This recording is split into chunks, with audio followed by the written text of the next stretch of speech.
Maganda na sana yung aluminum kitchen cabinet ni client. Ayan. Kaya lang di niya nagustuhan. So yun, binuklas namin. Ayan. Bali mga issue lang naman sana is ayan yung mga doors, hinges. Like ayan, hindi siya masyadong fit dun para dun sa nakapitan.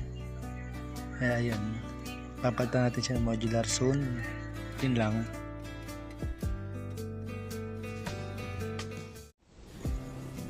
Maganda na sana yung aluminum kitchen cabinet ni client.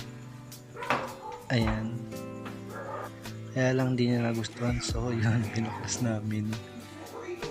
Ayan. Bali mga issue lang naman sana is ayan yung mga doors, hinges. Like ayan, hindi siya masyadong fit dun para dun sa nakapitan. Kaya ayun, papalitan natin siya ng modular soon. Yun lang.